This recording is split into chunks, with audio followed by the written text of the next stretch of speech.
Fala, povo lindo! Estamos iniciando mais um Papo Arretado. Hoje, estou muito feliz que eu recebi um grande amigo meu. Não sei qual é a cidade que você está, não sei qual é o estado, nem o país, muito menos o planeta. Mas hoje nós vamos bater um papo para lá de arretado com um jornalista que eu conheci na época que eu trabalhava ainda com internet e que recentemente, em 2019, ele teve na Palestina. Além de ele contar um pouco da experiência dele que ele teve na Palestina, ele vai contar também um pouco da história dos samurais, que um dia eu convidei ele me explicou um pouco mais sobre a história dos samurais. Então, hoje eu vou conversar com o Maurício Melo, mas antes de eu chamar Maurício, produção, solta a vinheta.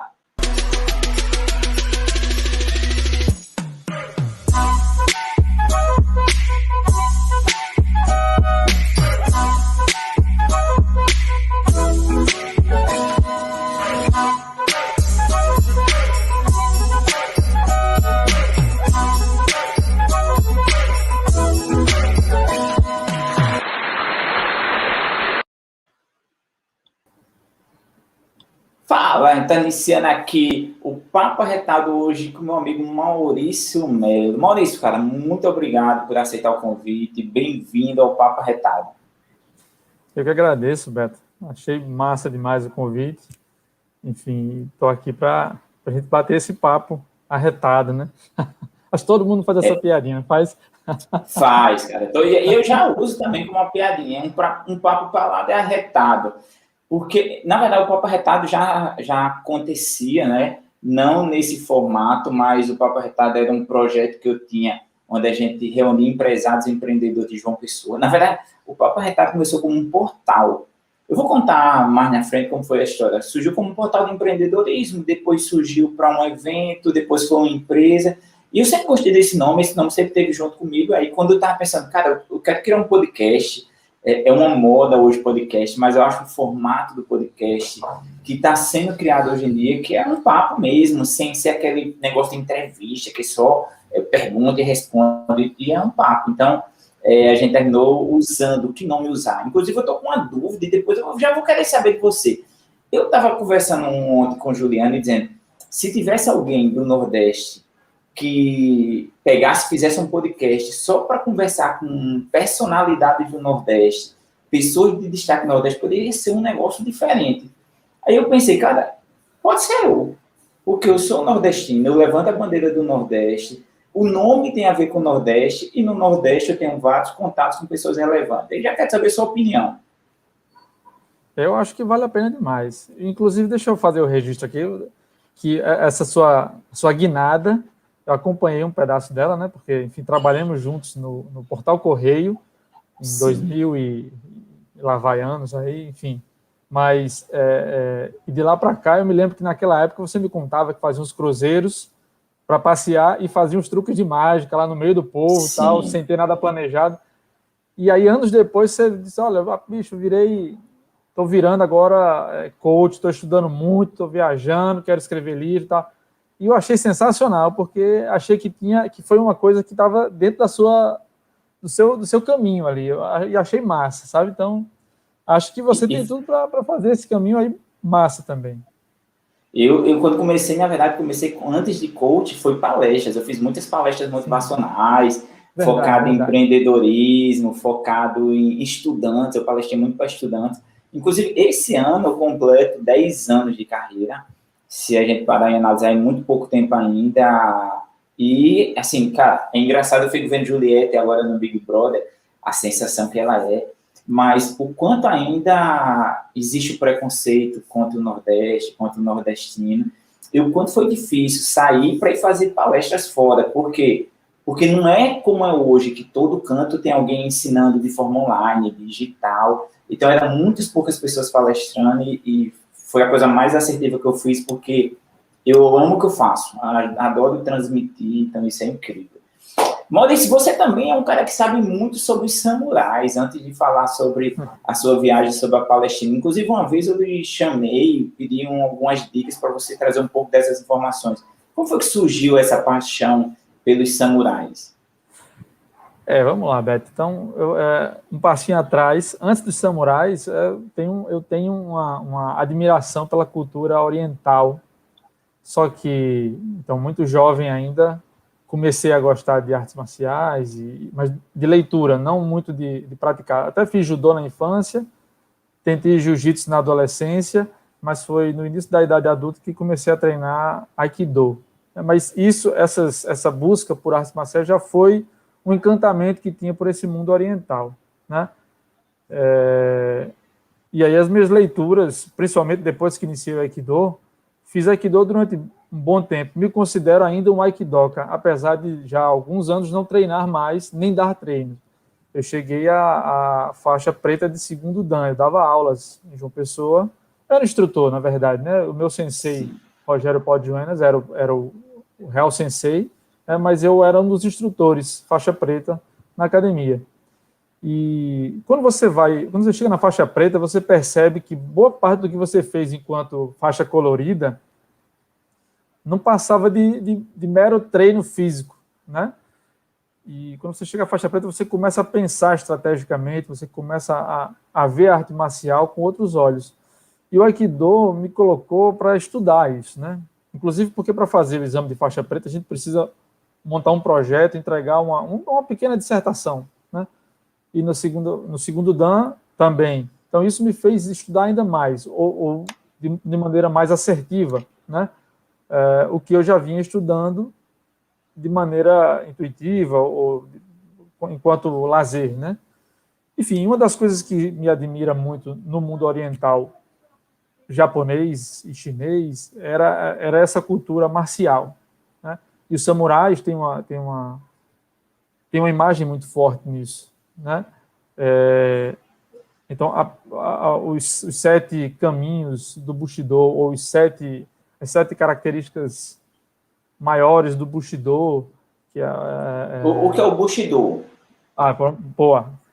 O Porque... Bushido, sim, você está certo. O Bushido é o caminho marcial, né? O caminho do guerreiro. E, enfim, o Bushido era a forma como o samurai tinha que se portar, o código de honra dos samurais. Isso, código de ética, de honra, né? Isso. E, enfim, aí inclui as regras do dia a dia, de como... Mas, enfim, tirando a magia do cinema e da literatura, que isso me atraiu e atraiu certamente muita gente, e que hoje eu vejo muito mais como que do folclore japonês, por assim dizer, né? Eu não estou desmerecendo nem diminuindo, mas que é algo que é cultural e que remete a um Japão feudal. Então, muito do código de honra do japonês, dos samurais, é trazido hoje em dia quando a gente quer falar sobre honra, sobre honrar compromissos, sobre dar o sangue, né? Só que tudo isso, quando a gente vai estudando mais a fundo, tinha a ver também com um sistema, Beto, feudal, em que existiam os servos, existiam as castas de samurais que mantinham os servos sob controle, e existiam o imperador e os nobres, digamos assim. Os samurais era como se fosse assim, quase uns seguranças particulares, não era? Em alguns casos sim, né? Mas eles eram generais, na verdade, né? Então veja, qualquer aldeão numa guerra poderia virar um soldado, mas somente samurais poderiam ser generais, somente samurais poderiam usar uma katana, que você me chamou para conversar sobre ela, que é a espada principal do samurai, que é considerada a alma do samurai. Então, por exemplo, se um aldeão fosse, naquela época medieval, fosse visto empunhando uma katana, ou guardando uma katana consigo, né, mesmo que dentro da bainha, ele seria decapitado na mesma hora. Um general, como eu disse... A katana é a principal espada que os samurais usavam, né? Inclusive, eu tenho uma que eu ganhei de uma amiga, muito bonita, por sinal.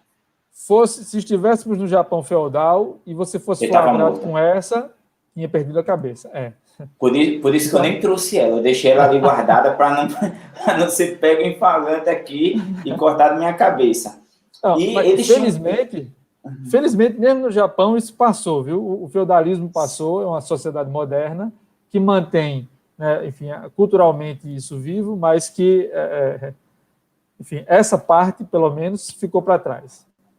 E o que é que a pessoa precisava fazer para ser um samurai? Tinha que nascer de família de samurais. Não tinha outra forma. Não tinha outra forma. Ou talvez, se você em alguma guerra chegasse a salvar um imperador, um familiar, você podia cair na graça. Porque, enfim, o imperador japonês, como são os reis da Europa, né, enfim, como se diz serem os reis da Europa, eram filhos de Deus, são de uma linhagem que liga direto a Deus. Então, de repente, se o imperador decide que você, a partir de agora, será samurai, acredito que ele conseguiria, mas isso é muito difícil. Ou, diria que quase impossível, porque era uma casta, eram famílias de samurais que casavam entre samurais, eram nobres. Era o que na Europa eram os nobres, né? E Maurício, eles seguiam muito o Bushido e eles respeitavam muito, inclusive quando eles desonravam, eles cometiam suicídio, né? Usando não a katana, a outra espada. Como é o nome da outra espada? Ela tinha uma espada de companhia, que era uma menorzinha, mas veja... Uma bainha, né? Aqui no Nordeste a gente chama de bainha, né? A faquinha pequenininha com uma bainha, né? Pois é, mas lá é o seguinte, como a espada era a alma do samurai, então ele tinha que estar com a espada o tempo inteiro. E como ele era obrigado, por exemplo, ao entrar num castelo, eles eram obrigados a andar curvados ou de cócoras, porque eles não podiam ficar na mesma altura ou mais alto do que o imperador, do que um nobre, né? Do que alguém da família real, da realeza. Então, eles tinham que andar abaixados. E dentro de casa, não era prático, mesmo na casa deles, na casa do samurai, não era prático usar uma espada tão grande para se defender. Então, eles tinham duas espadas, uma grande, que era a katana, e uma menor, que era a espada de companhia, que eles chamavam, para usar dentro de casa. Então, mesmo tomando banho, eles estavam com essa espada de companhia junto deles, né? Mesmo na hora do banho. Então, nu, mas com a espada do lado, para se proteger. Existia muita batalha existia batalhas entre samurais? Sim, por conta de terras, por conta de espaço? Sim, os senhores feudais acabavam sendo os nobres que detinham as terras, né?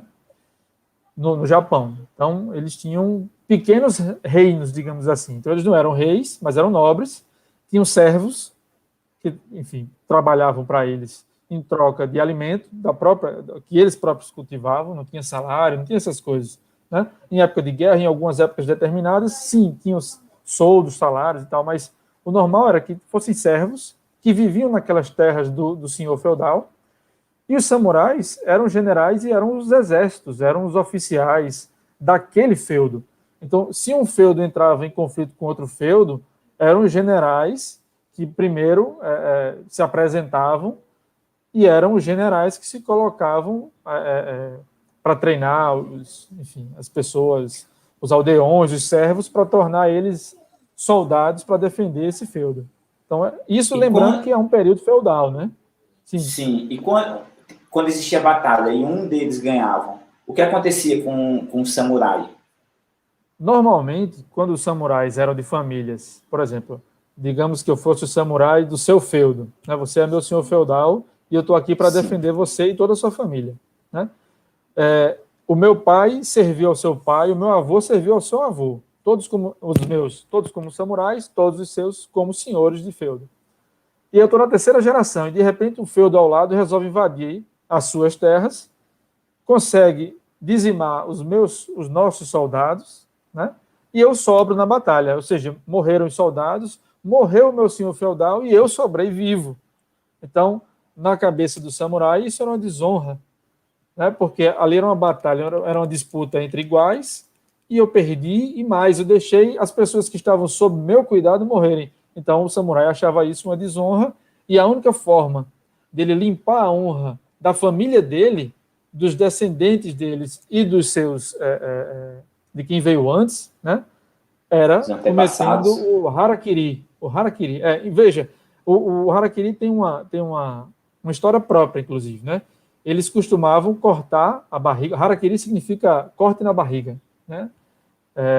E a tradição é do seppuku, né, que é o de se matar com o harakiri, abrindo o próprio ventre com a espada. Veja, acontecia algumas vezes de o samurai abrir o próprio ventre e, por ser uma morte extremamente dolorida e dolorosa, ele não é uma morte imediata.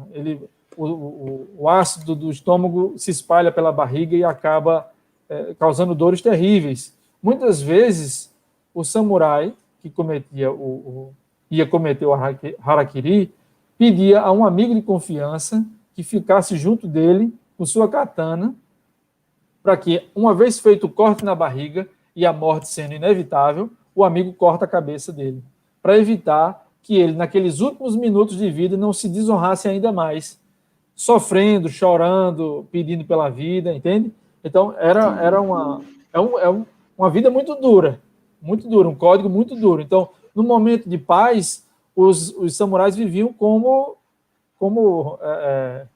enfim, viviam muito bem, era uma casta muito privilegiada, mas em momentos de batalha, a exigência era também muito, muito, muito alta. Eu vou chamar de senhor feudal. E um senhor feudal tem apenas um samurai ou ele poderia ter mais de um samurai? Veja, ele podia ter vários samurais, porque ele pode ter ligado a ele várias famílias de samurais, né? Então, se eu sou samurai e tenho diversos filhos, certamente serão diversos samurais que vão se criar ali. Se eu tenho 5, 6 filhos, homens, né, naquela época não existia. Hoje já existem samurais mulheres, mas não sei como é que isso seria visto naquela época. Naquela época não existia isso. Não existia samurais mulheres, né? A sociedade japonesa feudal, não vou falar da japonesa atual, porque é completamente diferente, mas a japonesa Sim. feudal extremamente patriarcal, extremamente machista, extremamente violenta, extremamente... Enfim, os caminhos que me levaram a estudar um pouco sobre samurais e o mundo oriental japonês, agora, depois de adulto, me fizeram me afastar um pouco dele. As descobertas que fiz, que casaram com outras descobertas que fiz sobre a sociedade ocidental também, né? Mas, enfim, hoje eu tento lutar por causas anti-opressivas. E o Japão feudal era muito opressor, né? Como o mundo feudal europeu também era, como o mundo feudal brasileiro também era, né? Enfim, a gente acabou com a escravidão um dia desse no Brasil, né? Sim. Então, a gente ainda não conseguiu se equilibrar depois disso, né? A gente não deu tempo ainda. Enfim, o mundo feudal foi um mundo bem difícil, né? Muito legal. Maurício, a gente começou a conversar, começou a bater papo, você nem se apresentou direito. Então, eu vou pedir agora para você se apresentar. Desculpa, eu esqueci de pedir para você se apresentar no começo, porque, assim, o intuito mesmo aqui, cara, é conversar, é um papo. E, assim, eu tenho notado que muitas pessoas têm mandado mensagens dizendo, cara, é muito legal, porque é um papo completamente sem ser aquela formalidade. Mas vamos aproveitar para as pessoas conhecerem. Eu lhe conheci, eu acredito que 2011, um pouquinho antes, 2009, 2008, quando eu tinha BC10 ainda, que era uma empresa de desenvolvimento de sites, e minha empresa era responsável por fazer o site do Sistema Correio, eu fazia o Portal Correio, e o Maurício era o editor-chefe do Portal Correio, né, Maurício? Então, a gente se conheceu nessa época. Na verdade, eu era um dos editores. O editor-chefe era meu amigo Rubens Nóbrega, né?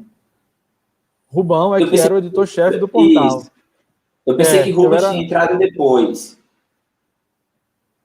Não, acho que ele entrou. Acho que foi ele que me. Acho não. Ele me convidou. Eu fui uma das pessoas que ele convidou para fazer parte, né?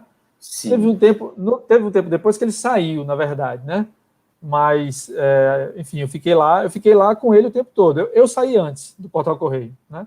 Enfim, eu sou jornalista. Saí antes.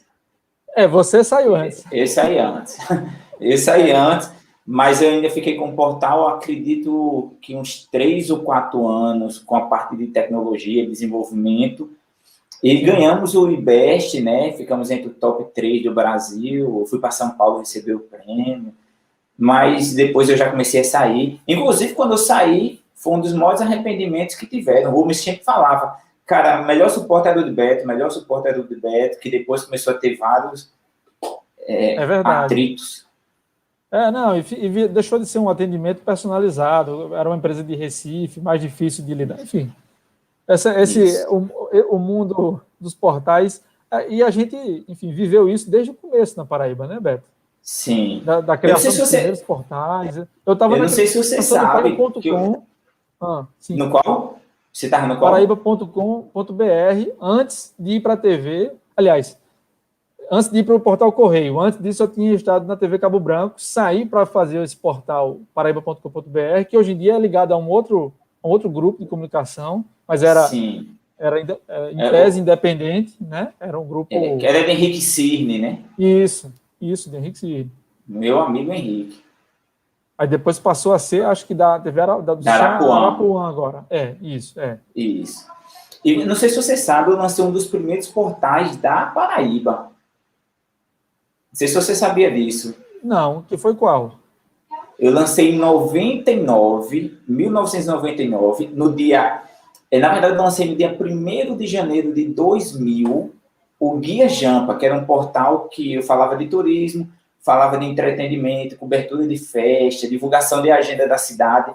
Naquela época, não tinha nem um WSCom ainda. O WSCom veio em 2002. Então, eu lancei em final de 99, início de 2000.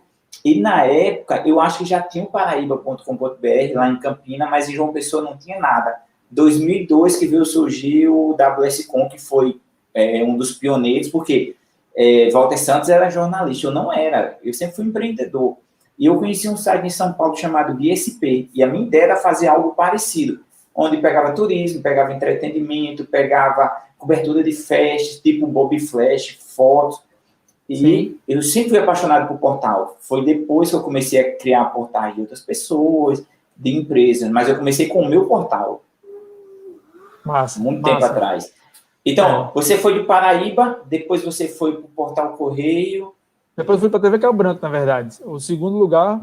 Aliás, não. Vamos voltar aqui. Primeiro, eu fui para a TV Cabo Branco, onde fui produtor do JPB. Repórter produtor. É o repórter que não vai para a rua, né?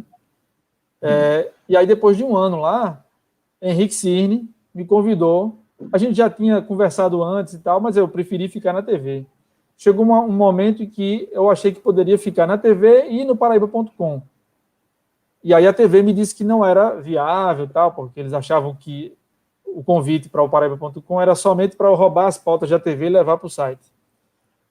Aí eu pedi demissão da TV e fui para o site porque eu achei que o futuro era na internet, já naquela época, né? Em 2003. Eu achei que o futuro era na internet. E aí fui para o Paraíba.com. Passei, acho que 5 anos no Paraíba.com. E foi quando eu fui, em 2008, 2007, 2008, eu acho, fui para o Portal Correio. Fui convidado a fazer um teste lá, fiz, acabei ficando. Foi muito bom. O período que a gente esteve lá foi ótimo. E o interessante é que eu pude ver o crescimento, né, dos sites de notícia. Enfim, você estava lá, você viu também, a gente conquistou os primeiros 600 mil e comemorou, né? Hoje em dia esse número é muito pequeno. Enfim, depois disso eu voltei para a TV Cabo Branco, fui para o que ficou chamado de Paraíba1.com.br, que depois virou o G1 na Paraíba. Então eu vi esses números se multiplicarem, né? Mas eu me lembro de cada conquista dessa, de como a gente comemorava, de como era incrível perceber que as pessoas estavam começando a acessar as informações pela internet, né? E como na Paraíba a gente estava atrasado nisso, porque tinha muita gente ainda apostando as fichas nos lugares errados, né? Uma vez que eu estava no G1, comecei a cuidar também do Jornal da Paraíba Online. Vi, infelizmente, as decisões erradas que foram tomadas pelas gerências em relação ao Jornal da Paraíba, que acabou que a gente não conseguiu fazer uma migração adequada de quem a gente tinha.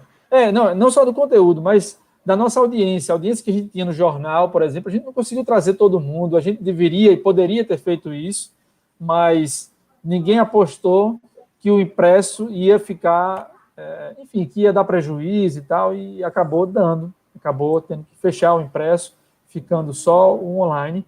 Hoje eu conheço os camaradas que ficaram lá no Jornal do Paraíba, os camaradas que estão lá no G1, todos, ou quase todos, eu trabalhei com eles e posso botar aqui a mão que eles têm uma visão de jornalismo, e mais de jornalismo online, que é a nata. Assim, eles podem entrar em qualquer lugar do Brasil, esses caras vão ser muito bons onde eles forem, sabe?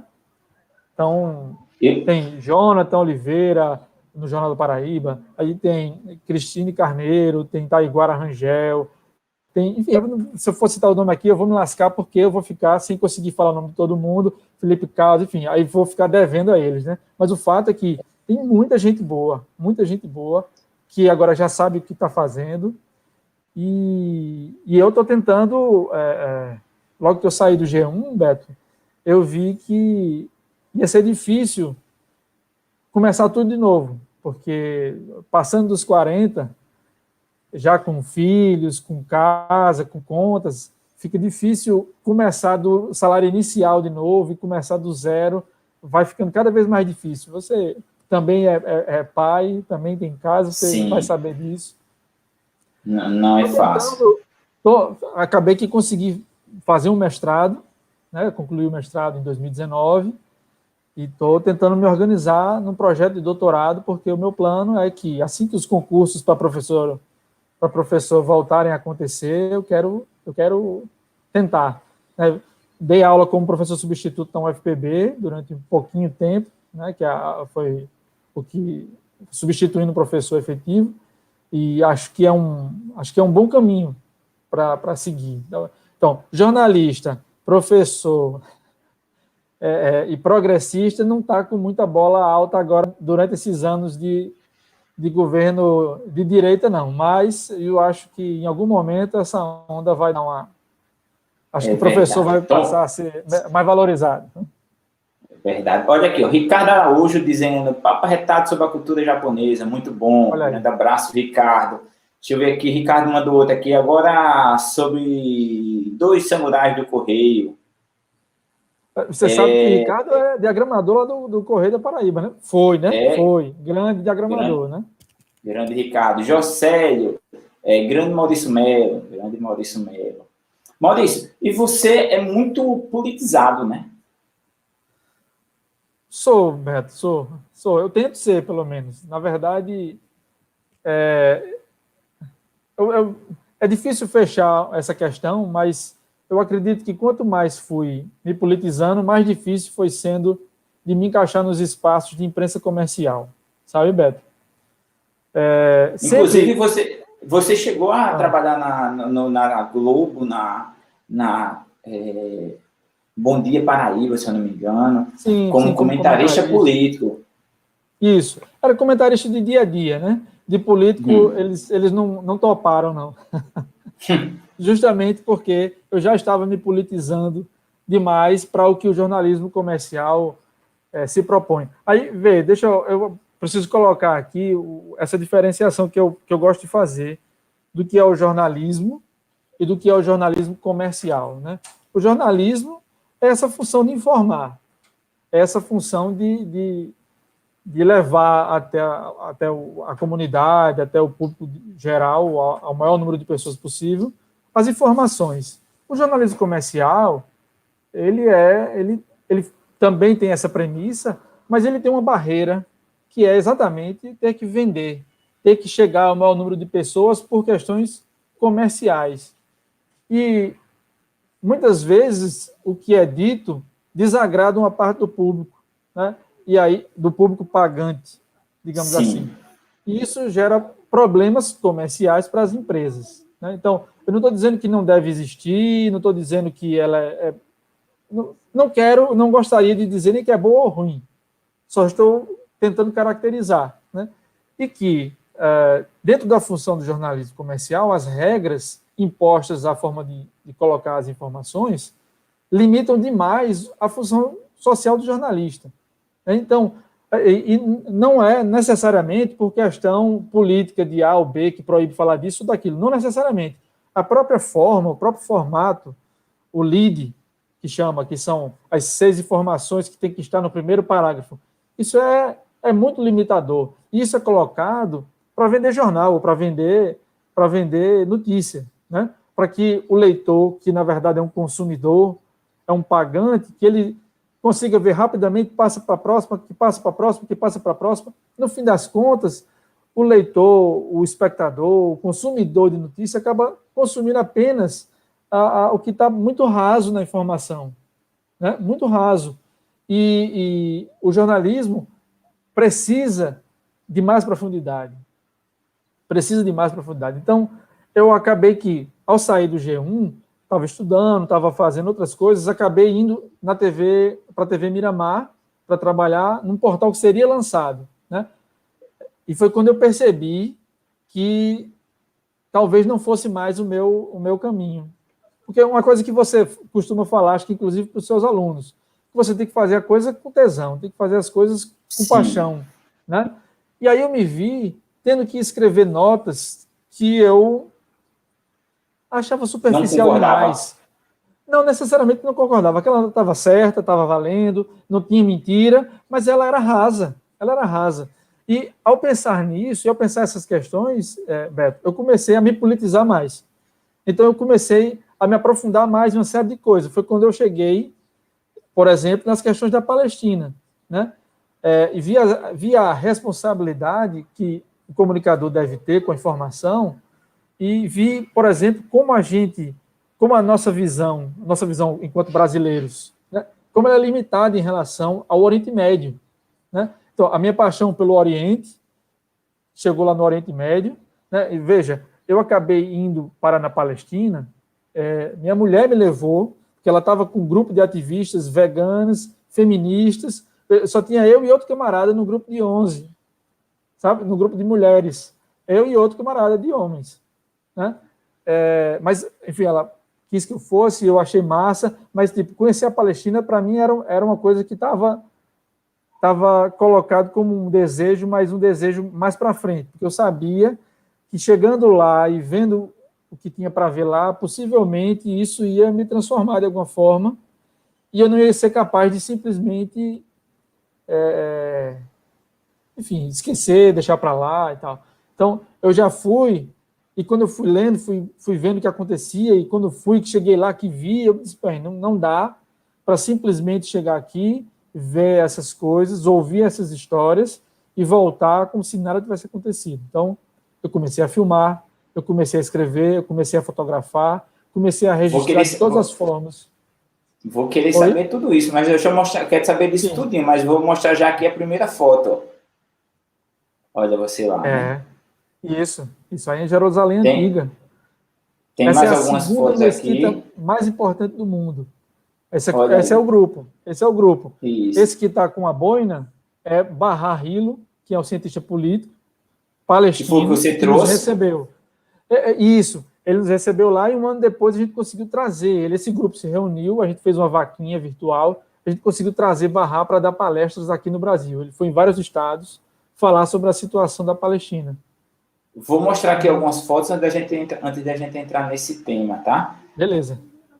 Isso aí é um acampamento palestino no deserto de Negev.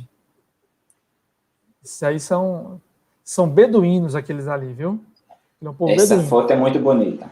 Essa foto aí mostra, essa é em Jerusalém, e mostra Jerusalém Antiga, que está cercada ali por aqueles muros, né? Jerusalém Antiga enfim, é a cidade antiga preservada, onde foram construídas mesquitas, onde está ali o Santo Sepulcro de Cristo, sabe? Então tem vários prédios históricos importantes.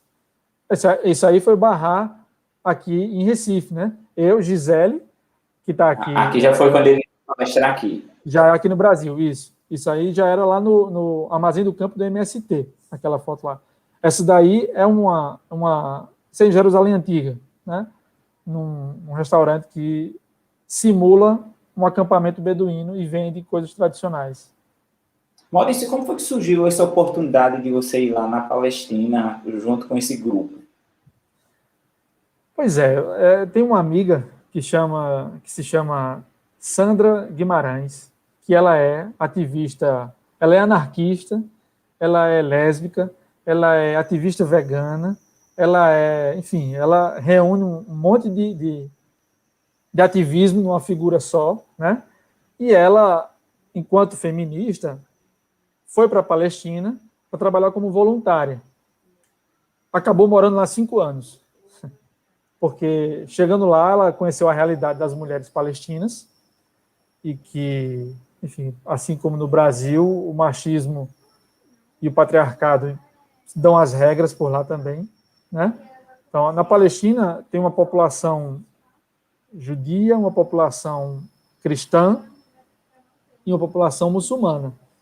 Aí, entre os judeus, tem os judeus ortodoxos, entre os cristãos tem evangélicos, tem católicos ortodoxos, entre os judeus também os ortodoxos, enfim, os muçulmanos também, né? Então tem várias, e todos vivem, exceto os israelenses, todos vivem mais ou menos em harmonia, né? E todas essas religiões, elas têm como ponto, eu diria, de encontro, não é de encontro, mas enfim, estão em ponto comum o patriarcado, né? E Sandra foi lá e trabalhou nesses projetos e tal. E ela passou a fazer, um dos projetos dela era levar estrangeiros para conhecer a realidade palestina. A realidade palestina, Beto, ela é bem sui generis hoje no mundo, porque depois dos conflitos e guerras que aconteceram, quando o povo judeu sionista resolveu instalar um Estado judeu no lugar que era conhecido como Jordânia, Cisjordânia, Palestina, né? Na Palestina, os palestinos e os moradores da Cisjordânia, eles entraram em confronto com esse grupo e passaram a viver em conflito. Mas, de 67 para cá, isso foi em 48, esse grande conflito, né? Mas em 67 para cá, o poderio israelense se tornou muito, muito, muito superior ao dos palestinos, né? De lá para cá, teve a primeira intifada, a segunda intifada, que foram confrontos pontuais e que às vezes duraram horas, né? Mas o fato é que Israel é uma sociedade hoje militarizada e que domina não só a parte de Israel, mas também a parte da Cisjordânia, que é a parte palestina. Então, as cidades da Palestina, elas são divididas hoje por muros. Então, por exemplo, uma estrada que ligava Jerusalém a Belém, em que Jesus, né, a tal Belém, Sim. Né, ela tem uma estrada que 15 minutos de carro você liga uma cidade a outra. Ela é separada por um muro hoje, em que os palestinos de Belém só vão para Jerusalém se tiver autorização de Israel. Veja, Israel está no outro ponto. Está noutra, mesmo na Convenção de 67, lá da ONU, a divisão que foi feita pela ONU, as duas cidades não são de Israel, né? Então, pegando outro exemplo, que Jerusalém hoje é dividida, metade palestina, metade israelense. Mas Hebrom, por exemplo, Hebrom é completamente palestino e Belém é completamente palestino. Mas tem um muro separando elas e esse muro quem controla é o exército de Israel. A lei que vale na Palestina é uma lei marcial, é uma lei de guerra ainda hoje. Então, se você mora numa cidade palestina e estuda numa universidade, numa outra cidade, você depende do soldado te liberar a passagem ou não. Todos os dias, quando você vai assistir a aula. Então, agora, essa semana, inclusive, isso vem sendo motivo de denúncia da própria ONU já há 20 anos, há 30 anos. Né? Eu, quando estive lá na Palestina, eu cheguei por Israel, em Tel Aviv, pelo aeroporto, mas fiquei hospedado num campo de refugiados em Belém. Né? E eu fiz os caminhos que os palestinos fariam. Apesar de que, quando eu chegava, em todo checkpoint que eu chegava, quando eu mostrava o passaporte, eu passava sem problema. Mas, Beto, eu vi gente passar junto comigo numa catraca do checkpoint. Uma das fotos que você mostrou no checkpoint, é completamente militarizado. Câmeras, soldados com fuzil e tal. Eu vi gente passando junto comigo, que eu mostrei meu passaporte, ele nem olha para minha cara. O cara que passou junto comigo na catraca mostrou um documento dizendo que era palestino, o fuzil levanta imediatamente para a cara dele. E ele é obrigado a tirar tênis, a esvaziar bolso, tirar casaco, a tirar chapéu, a tirar boné, tudo para ser revistado. Isso lhe causava medo? Dois medos, 2 pontos. Antes de ir, você teve algum receio, algum medo? Porque você tem filhos, né? Isso, queira que não, é um peso. Não está falando que é uma viagem para Fernando de Noronha na tranquilidade e na paz. E o segundo, você ficou lá em estado de tensão o tempo todo? Olha só, Beto, lá, e aí vou chegar no ponto que é importante para o que eu gosto de falar, certo? Que é o seguinte: Israel, ele lida muito bem com a imagem que quer passar para o mundo. Eles têm assessoria, eles têm o governo passa informações para o resto do mundo de maneira muito eficiente, né? E esconde o que não é do interesse deles também muito eficientemente. Então, antes de ir, eu fiquei apreensivo, sim, porque eu não tinha ideia, né? Eu não tinha exatamente a ideia de como seria, de como aconteceria a vivência lá, né? Mas uma coisa eu percebi logo de cara, e logo no segundo dia lá, logo que eles percebem que você não é palestino, você passa a ser ou invisível, se você estiver na Palestina, ou bem tratado, se você estiver em Israel. Você é automaticamente bem tratado, você é automaticamente ignorado, né? Então, por exemplo, uma das coisas que eu fiz e que, enfim, fiz porque na hora me ocorreu, mas que talvez não tenha sido a coisa mais inteligente. Mas quando eu vi soldados palestinos agredindo uma criança, eu fui lá, eu vesti uma cara de boboca, porque e bater de frente, e isso o Aikido me ensinou, bater de frente com quem é mais forte não é inteligente, né? O Aikido me ensinou que é muito mais fácil receber o que está vindo, guiar para harmonizar, né? Então, fiz isso sem pensar lá, é verdade, mas fui vestido de uma cara de boboca, fui perguntar, o que é que está acontecendo? Por que você está fazendo isso com o menino? Sabe? E aí, na mesma hora, a agressão cessa. A violência para, entende? Porque eles percebem que tem um turista interessado no que está acontecendo e eles não vão saber explicar. Por que eles estão batendo numa criança de 7 anos que está andando de bicicleta? Por quê? E não correu algum risco sério para você, esse questionamento? Não, e aí é que tá. Aí o cara me olha feio, percebe que eu sou turista, em seguida aparece uma soldada e vem explicar o porquê. Não, é porque ele estava andando de bicicleta onde não pode e tal. Mas tudo bem, mas por que você estava batendo no menino? Por que você estava pegando ele pelo braço à força, assim, dessa... Ora, o menino daquele tamanho... E como vocês conseguiram se comunicar com ele? Em inglês. Porque tem uma coisa, Beto. O israelense, como o Estado de Israel é recentíssimo, quase todo mundo em Israel é estrangeiro. Quase todo mundo é estrangeiro. Quase todo mundo é americano, australiano, francês, holandês. Porque Israel está povoando aquela terra com estrangeiros. Porque eles não têm origem ali, né? Inclusive, muitos grupos de judeus pelo mundo, isso para mim é um alívio dizer isso, viu, Beto? Porque eu ficava pensando, meu Deus, como é que essas coisas acontecem aqui todo dia? Como é que destrói a casa? Como é que destrói a escola? Como é que faz isso tudo? E o mundo não vê. Como é que a ONU vê isso? Faz a divulgação e como é que isso não chega no Jornal Nacional? Como é que o Jornal Nacional dá que a vacinação lá está ótima e não diz que eles proíbem a entrada de vacina na Palestina? As fronteiras da Palestina são todas controladas por Israel. E Israel não permite a entrada de médicos, não permite a entrada de vacinas para a Palestina, entende? Como é que isso não vira notícia? E, ao mesmo tempo, você dá uma notícia dizendo que Israel está quase todo mundo vacinado. Poxa vida. Então, isso me doía muito. Mas nos últimos meses, eu tenho visto umas notícias que têm me dado mais esperança, porque tem grupos de judeus, porque uma coisa que o israelense gosta de fazer, o sionista é quem acredita que o Estado de Israel deve existir apenas para judeus, sabe, Beto? Aí chama-se sionista, esse tipo de judeu. Tem crescido muito o número de judeus, de organizações judias, mais do que judeus individuais, né? Organizações formadas por judeus que dizem que é um absurdo o que Israel faz com os palestinos.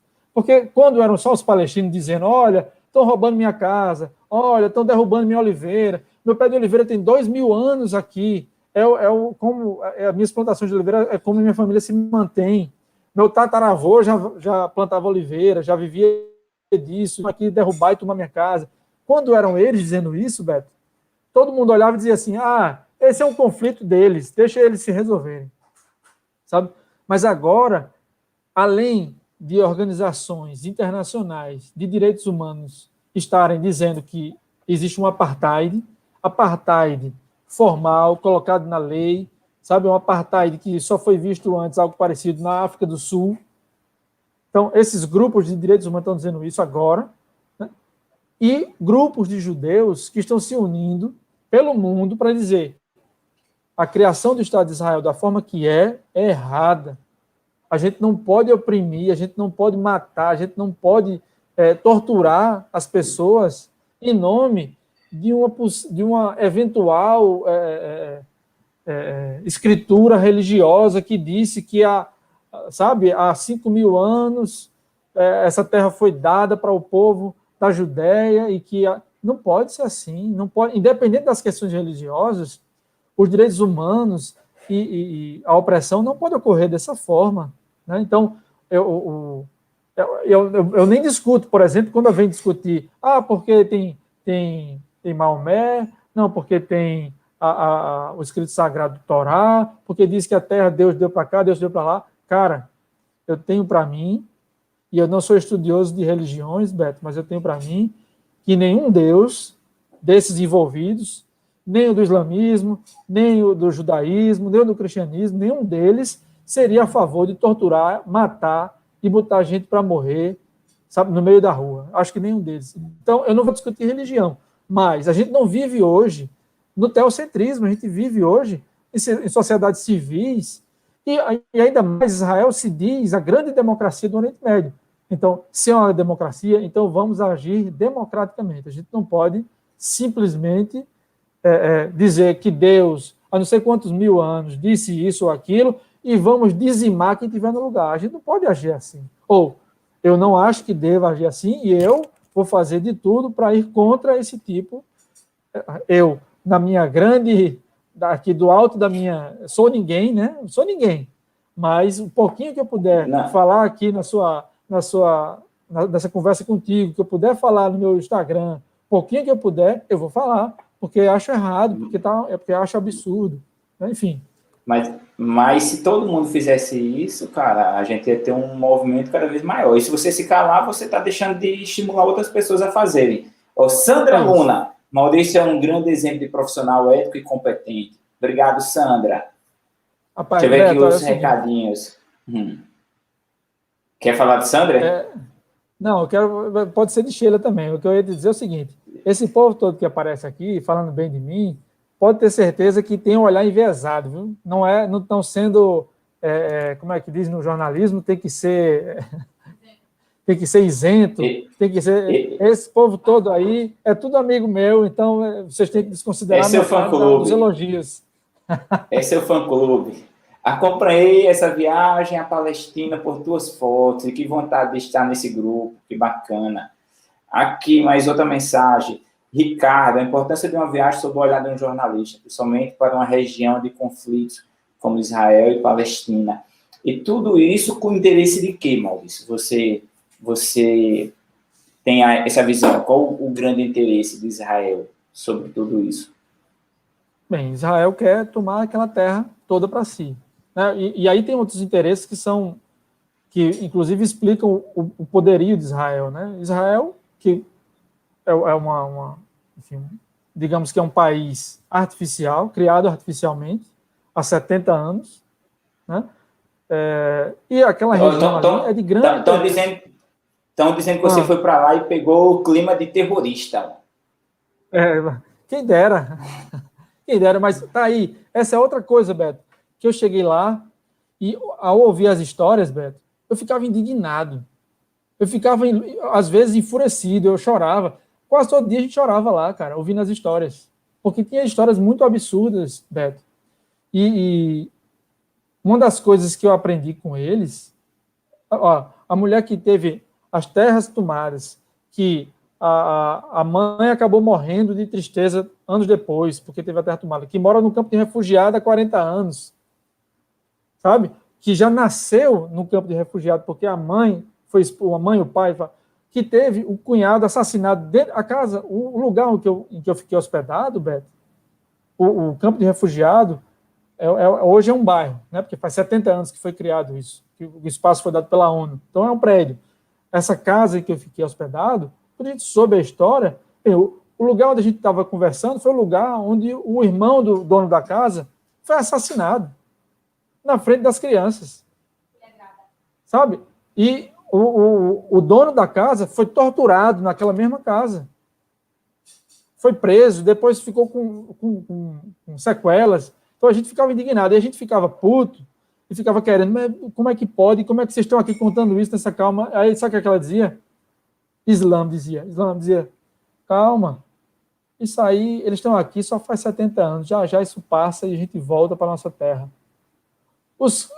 As pessoas têm muita resiliência, Beto, muita resiliência. Então, eles veem todo dia o exército armado, e mesmo, veja, os judeus sionistas, eles começaram a criar colônias dentro das cidades palestinas, para ir se expandindo. Então, quando você vê o mapa de 67, que é dividido quase ao meio, Palestina e Israel, né? Hoje em dia sobram ilhas palestinas, mesmo na Cisjordânia. Então, quase não tem mais espaço para os palestinos, porque Israel está com as suas colônias, está se espalhando. Vai ampliando. Então, lá a gente via soldado armado, de fuzil e capacete o tempo todo, na Palestina, mas todo o exército era israelense. A gente via também, o que é possível ver lá também, são os colonos israelenses andando armados. Veja, são judeus ortodoxos que moram lá nas colônias, que é um bairro judeu, sionista, cercado por bairro palestino. Eles andam com fuzil, eles andam com pistola, eles andam com revólver, andam assim a céu aberto, porque eles podem. O palestino, se for pego com uma faca de cortar pão, ele vai preso. E toda prisão lá, a meu ver, já é um crime internacional. Porque eles são presos e levados para Israel. O presídio é Israel. Aí o advogado dele, que é palestino, diz assim, olha, eu vou ver meu cliente. Não, você não pode passar. O que é que você quer fazer em Israel? Não, eu vou ver meu cliente lá que está preso. Não. E como é lei de guerra, Beto, o cara pode ficar até 3 meses preso sem que uma denúncia formal seja feita. Ou seja, não tem delegacia, não tem queixa prestada, não tem sequer escrito em algum lugar dizendo assim, olha, Maurício foi preso por jogar pedra, ou foi preso por bater no militar. Não tem isso. O advogado, se conseguir passar, vai chegar lá e vai dizer assim, o que foi que o meu cliente fez? Por que é que ele não voltou para casa? Eu preciso saber para defender ele. Aí o exército vai dizer, não é do seu interesse, não é do interesse do Estado de Israel que você saiba. Não, simples assim, porque eles vivem em lei de guerra, em lei marcial. Quando você visita, o mais duro é isso, vice Beto. Quando você visita Tel Aviv, você anda por lá e acha que está andando você acha que está andando em Frankfurt, numa cidade rica europeia. Ou, na pior das hipóteses, você acha que está andando em São Paulo. Na pior das hipóteses. Sabe? Ali no bairro rico de São Paulo. Na pior das hipóteses. E aí você anda 10 minutos a pé, atravessa um portão, um muro de 12 metros de altura, você atravessa, se você for israelense, se você for turista, você atravessa, você chega lá e você vê o exército na rua, você vê tropas revistando as pessoas sem nenhum tipo de ter nem para quê, sabe? Então, passou um camarada, ele, vem cá vocês aí, junta aqui, baculeja todo mundo, tira sapato, tira tênis.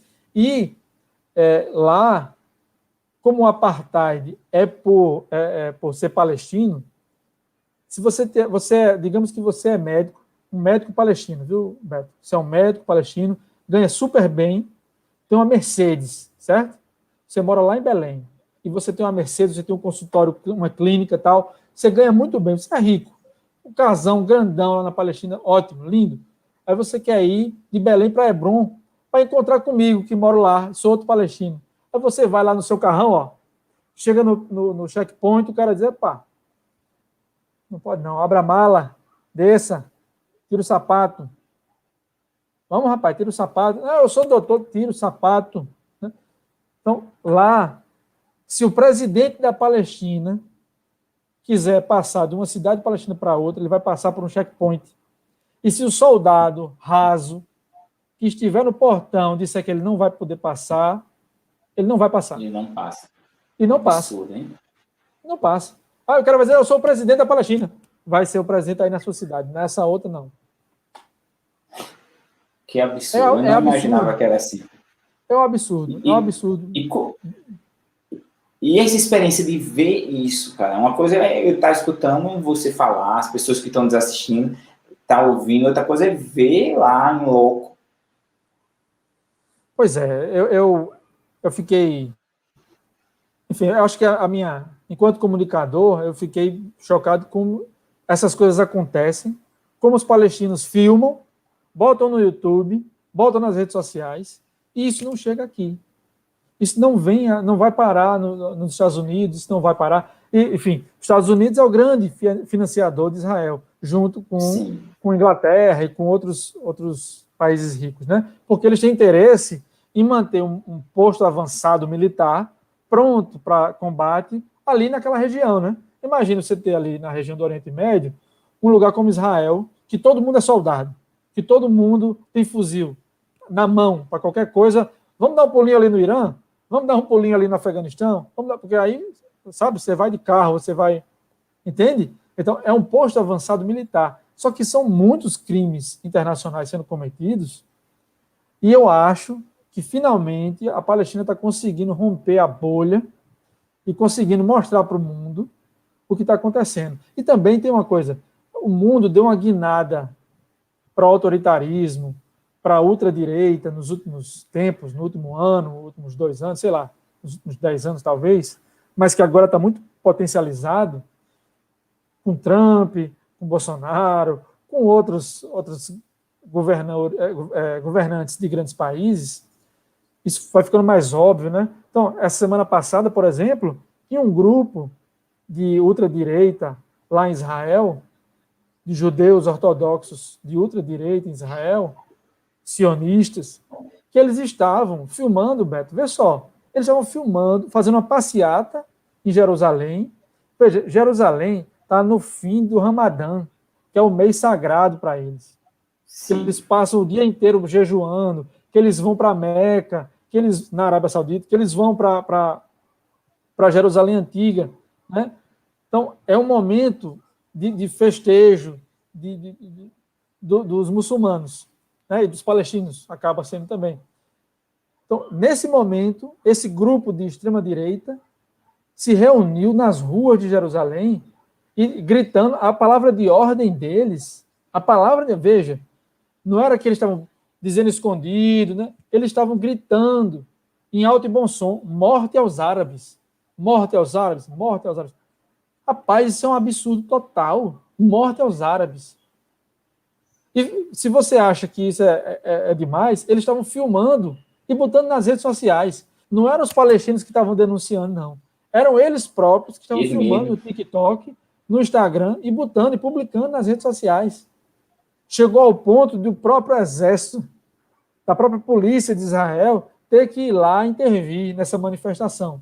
Agora, aí é engraçado de ver, é engraçado e triste, na verdade, é triste, de ver a forma como a polícia de Israel intervém com esses manifestantes, que é indo lá e agarrando eles, segurando eles para que eles não façam a caminhada, sabe? Parem e tal. Quando você vai ver esse mesmo grupo de policiais ou de exército agindo contra os manifestantes palestinos que estão protestando contra o portão, contra o checkpoint, contra o muro, que foi... Lá é bala. Eles começam assim, bomba de gás, gás de pimenta, depois bala de borracha e depois bala de fuzil.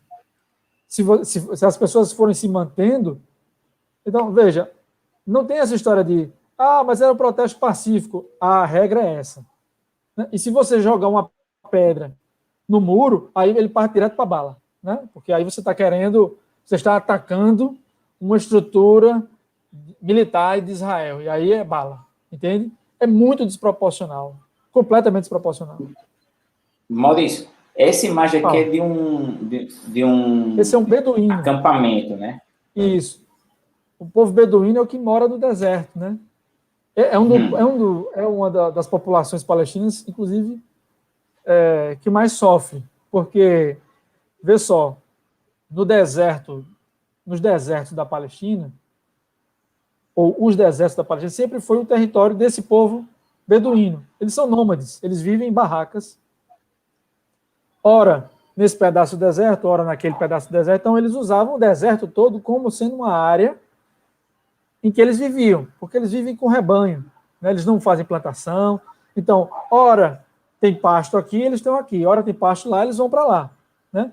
E são milhares, centenas de milhares de pessoas, em vários acampamentos diferentes, vários povos beduínos. Né? Beduíno é um tipo de povo, né, digamos, de vários acampamentos.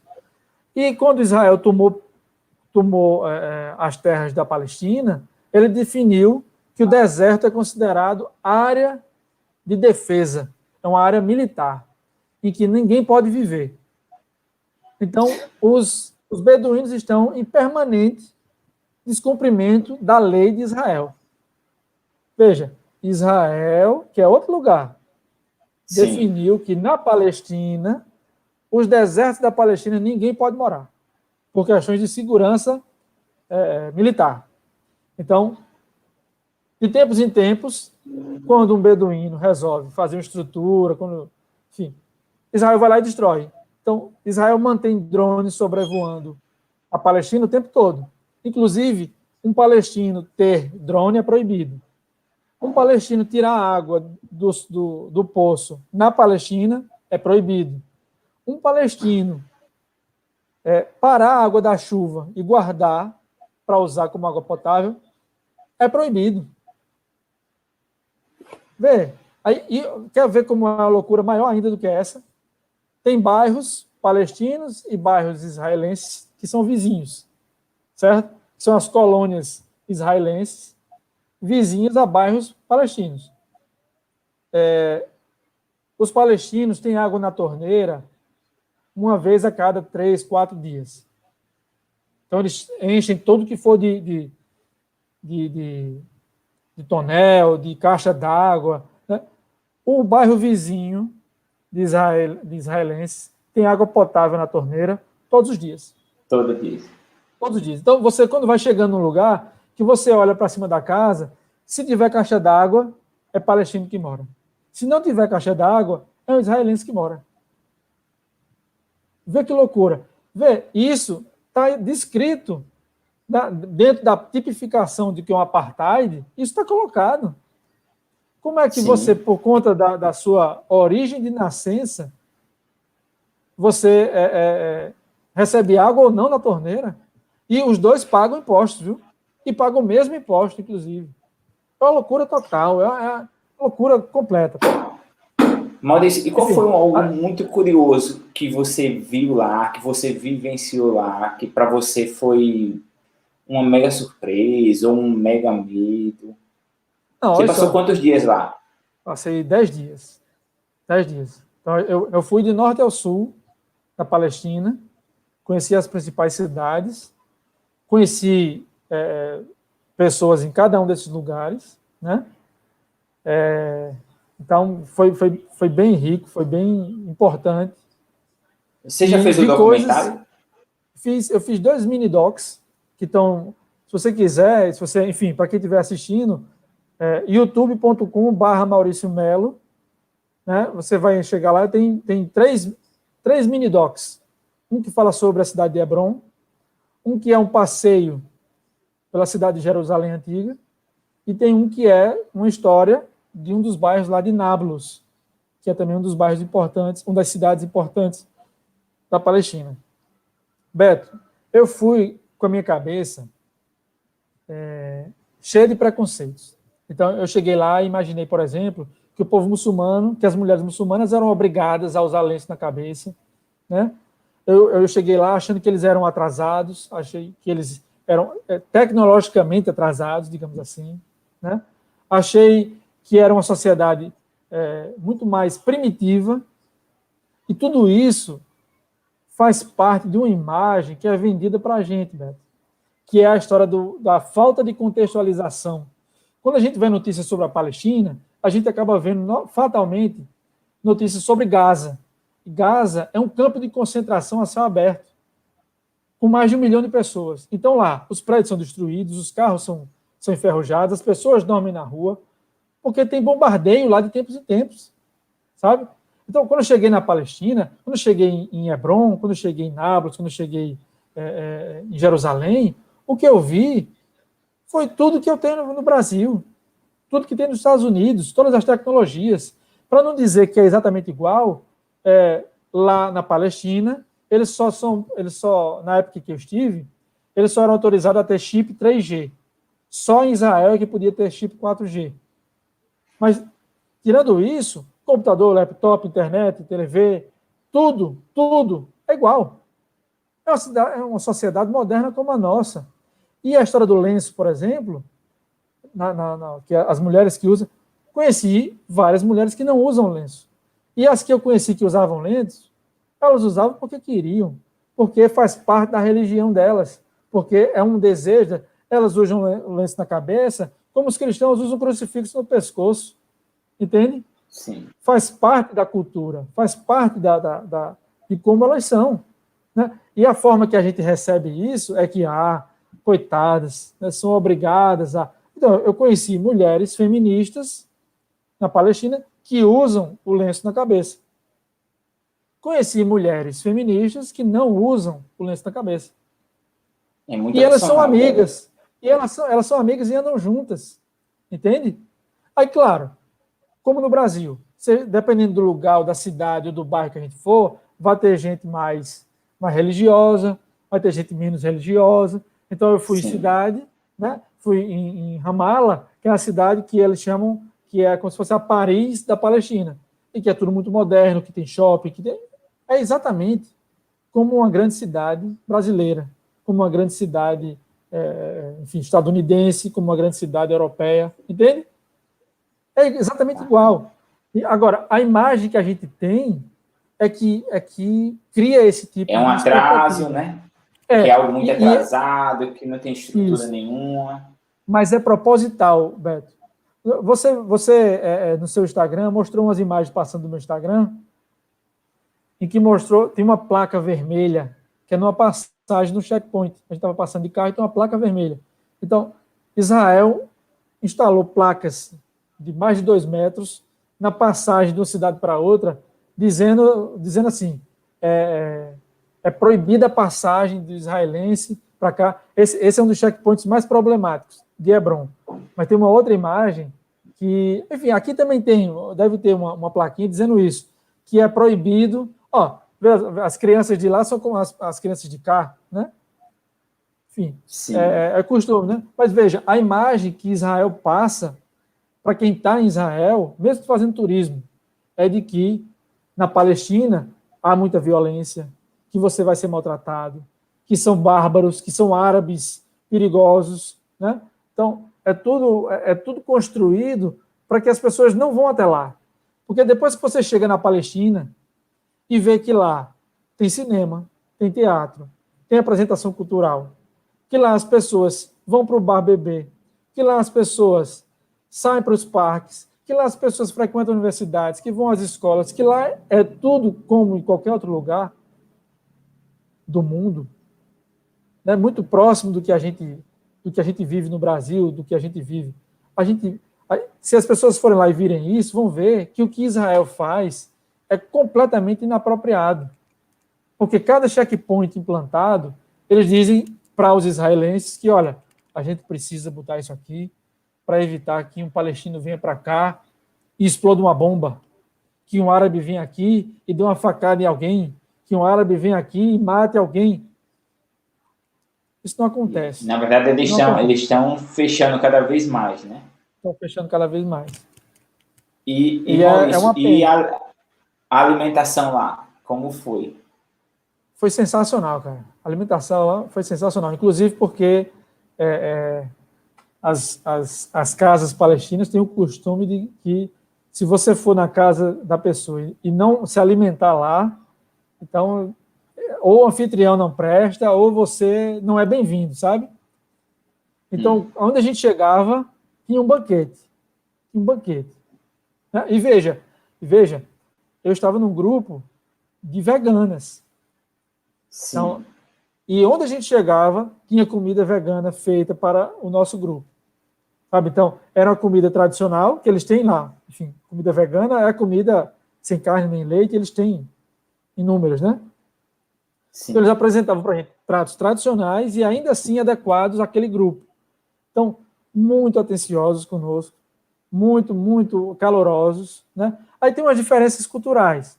Então, uma coisa que eu senti falta, por exemplo, a minha anfitriã, a família anfitriã, era de muçulmanos bem religiosos, bem praticantes, né?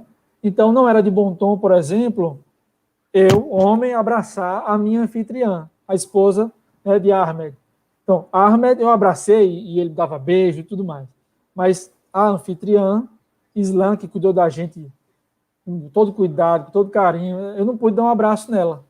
Então, eu vi as histórias mais loucas, vi a tristeza pela qual aquela família tinha passado e eu não podia dar um abraço nela, sabe? Então, isso para mim era uma diferença cultural que a gente tem de abraçar, enfim, de chegar junto. E sim, o latino, né? Pois é, que não para mim faltou, digamos assim, faltou, né? Mas Maurício, eu compreendo, sim. Era um grupo de 9 pessoas, não é isso? Isso, eram 9 pessoas, mais a guia. Cada um ficava numa casa diferente? Não, a gente acabou ficando todo mundo numa casa só. Era uma casa grande, que tinha 3 quartos, então a gente se dividiu nesses 3 quartos, e nós ficamos nessa casa, né? Nós ocupamos essa casa, então tinha cozinha, banheiro, tal, era um apartamento de 3 quartos em que nós ficamos, né? Beto, inclusive, eu escrevi sobre essa viagem, eu fiz esses 3 mini-docs, escrevi para o Jornal União algumas reportagens sobre isso, contando isso. Eu li. Estou escrevendo, aliás, escrevi agora um capítulo de um livro que deve ser lançado até o fim do ano, junto com outras pessoas que visitaram também a Palestina. E, enfim, se você não se importar, eu gostaria de sugerir que quem puder visitar lá o meu blog. É um blog também. Vamos lá. Vamos começar com o Instagram. O Instagram de Maurício é jornalista _ Maurício Melo. Isso.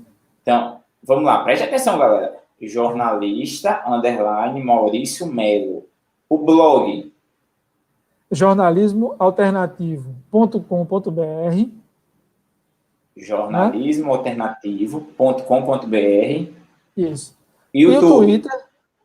O YouTube. Então, youtube.com/Maurício Melo.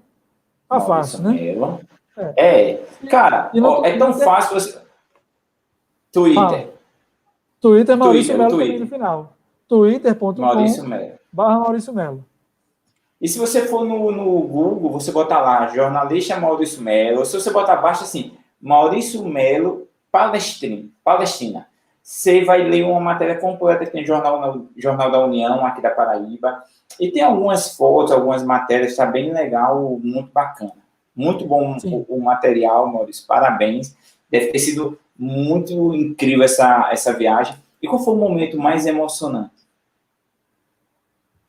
Teve alguns, porque, enfim, cada história era emocionante por um motivo, né? Histórias de violência, histórias de perda, histórias de resiliência, de como as pessoas passam por cima da violência e conseguem se manter calmas e na luta não violenta, né? Mas acho que o momento mais emocionante foi nas despedidas mesmo, porque a gente estava voltando e, por conta dessas minhas publicações todas, Beto, dificilmente eu vou conseguir entrar de volta na Palestina, porque quando a gente chega no aeroporto, o Exército faz uma triagem com cada uma das pessoas, né? E joga o nome da gente na internet, cruza com palavras-chave e nega a entrada. Então, no meu grupo, teve gente que ficou mais de 1 hora sendo entrevistada. No grupo que foi depois do meu, teve gente que voltou do aeroporto, que não permitiram entrar. Disseram, você veio para falar bem da Palestina, pode ir embora. Não temos interesse em você aqui. E não tem outra forma de entrar na Palestina que não seja através de Israel, de uma fronteira qualquer de Israel. Então, a gente veio embora de lá sabendo que dificilmente a gente conseguiria voltar para a Palestina um dia. Então, isso Tinha alguma fiscalização na volta? Alguma fiscalização na volta? Na ida tiveram uma pesquisa, na volta tem alguma coisa nesse sentido? Na volta tem também. Na volta, a gente, quando chega no aeroporto, a gente passa por 9 entrevistas. Aí, no aeroporto, eles não são militares, não estão vestidos de farda, mas são militares, né? Mas fazem entrevista, pergunta por onde a gente esteve, com quem conversou, se conversou com algum palestino, se foi para a Palestina ou se ficou só em Israel, se fomos nós mesmos que fizemos nossa mala. Foi você que fez sua mala? Tem certeza? A gente pode abrir sua mala? E aí abrem a sua mala, aí procuram coisas e veem. Então, por exemplo, esse lenço aqui, esse é um lenço tradicional palestino, chama kefi, e lá eles têm os partidos de esquerda, que usam esse kefi vermelho, os partidos de direita, que usam kefi que é preto e branco, né? Que são, enfim, tradicionalmente usados, né? Então, se eles acham esse tipo de kefi na sua mala, ele a entrevista já se prolonga, sabe? Mas como você tem um kefi na sua mala e você está dizendo que não foi na Palestina, sabe? Então, antes de ir... Você chegaram a dizer que... Sim, a gente fez uma pesquisa para tentar... enfim, a gente fez uma limpeza nas redes sociais, fez uma limpeza no Twitter e tal. E todo mundo que vai para a Palestina, né, se você for dar uma busca na internet, você vai ver que tem essas orientações. Como a gente já sabe que vai ter essa entrevista, é bom já saber o que pode e o que não pode, o que vai te barrar de entrar e o que não vai te barrar, né? Então, não era inteligente, por exemplo, dizer que não fomos na Palestina, né? Quando estivemos o tempo todo na Palestina, porque eles podiam, por exemplo, pedir para o meu celular e descobrir que eu estive na Palestina, né? Então, uma das coisas que para a gente funciona é dizer, não, bem, vocês estiveram na Palestina? Não, então a gente estava fazendo turismo. Mas e esse kefi na sua mala? Eu comprei em Belém. Belém na Palestina. Como? Belém na Palestina? Sabe? Aí você... realmente é Israel. Porque eu fui para lá pensando que lá era Israel. Ninguém me avisou que lá era Palestina. Você tem que, infelizmente, você tem que jogar esse jogo. Sabe? Então, se você vai na Palestina, você tem que saber que eles não vão te permitir ir à Palestina, que eles vão dificultar a sua ida à Palestina. E a volta é exatamente igual. Chegaram abriram a nossa mala, mas muito rapidamente, depois fecharam. Porque, enfim, eu cheguei lá e contei, olha, a gente é brasileiro, é um país cristão, então a gente veio conhecer a igreja onde Jesus, o Santo Sepulcro, onde Jesus foi enterrado e depois saiu. A gente veio conhecer a mesquita que depois foi o quartel-general dos Templários, que é em Jerusalém. A gente foi conhecer o túmulo dos patriarcas em Hebrom, que é onde está Adão, onde está, sabe? Então, porque a cultura cristã, muçulmana e judia estão ali juntas, muito integradas. Então, não é difícil expor motivos verdadeiros. Veja, eu não precisei necessariamente mentir. Eu fui lá e visitei, de fato, o túmulo dos patriarcas. Eu estava lá e visitei realmente o Santo Sepulcro de Cristo.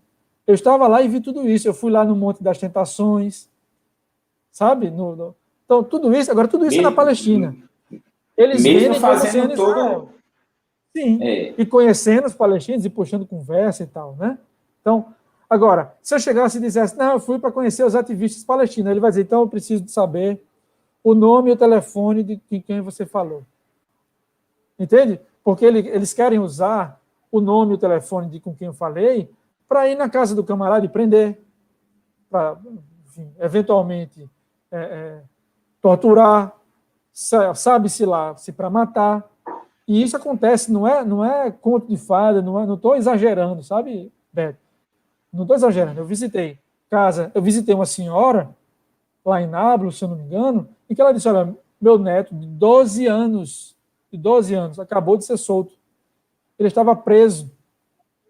O moleque estava preso no presídio. Estava no presídio, Beto. 12 anos. Ele não estava num... ele estava lá num socioeducativo para crianças. Ele estava no presídio. Porque 12 anos, Israel considera já apto para ser preso. 12 anos palestino. 12 anos israelense, não. É uma criança. A maioridade penal de israelense é 18 anos. De palestino é 12. Deixa eu mandar aqui uns abraços finais. Sandro Galvão, um grande abraço, Sandro Galvão. Tá mandando um abraço para Maurício. Um abraço. Forte abraço da Billy, lá da Bolívia. Forte abraço da Bolívia. Que bacana. Maurício, cara, foi uma aula de história aqui. Aprendi muito aqui. Muito bacana. Acho que eu passava aqui mais umas 2, 3 horas sabendo tudo. Mas eu tenho assistido muito podcast, tenho visto podcast de 3 horas, 4 horas, eu acho muito grande. Eu acho que um tempo bacana é 1h30, é um tempo muito bom. Só agradecer sua disponibilidade, é um cara que eu admiro muito, que eu tenho um carinho, tenho um respeito. Quero já ler o livro que você escreva logo para ler. Eu não vi os documentários, vou botar hoje no YouTube, vou assistir os documentários também. Veja. E, claro, o espaço final agora é seu para você deixar a mensagem que você queira deixar aí para todo mundo. Cara, olha, primeiro agradecer a você que me convidou e está abrindo esse espaço. Eu coloquei na cabeça que, enquanto comunicador, tenho essa função de espalhar as mensagens que eu acho justa o máximo possível, né?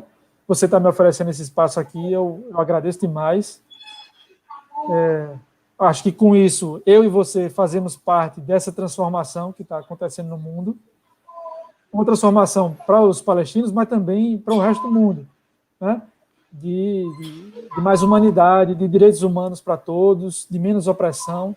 Então, eu agradeço demais e fico muito, muito feliz de você ter me aberto também o espaço de passar esses links para que as pessoas possam também fazer outras leituras, porque uma das questões que eu aprendi com os palestinos, que são meus amigos hoje, é que um dos problemas principais é que eles não conseguem passar a mensagem deles para o resto do mundo.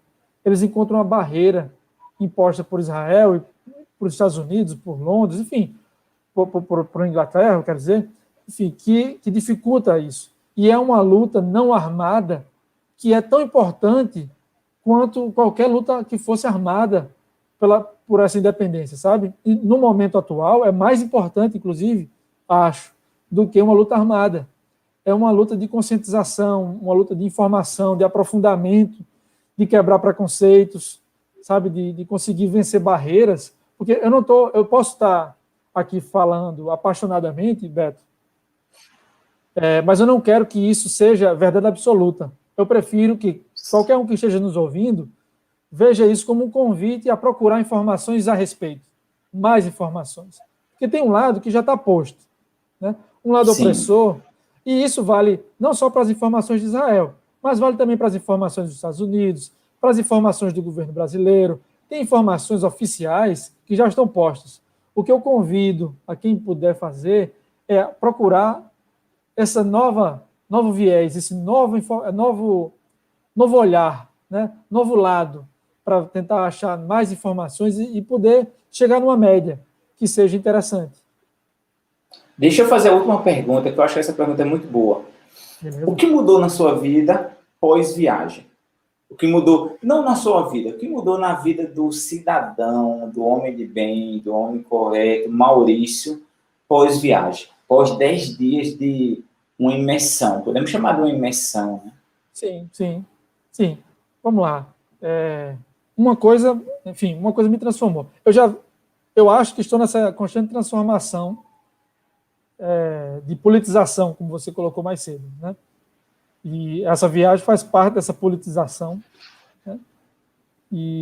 Mas tem uma coisa que eu, enquanto artista marcial, enquanto jornalista, enquanto ex-adolescente agressivo, que é a luta violenta, para mim, perdeu um pouco de força.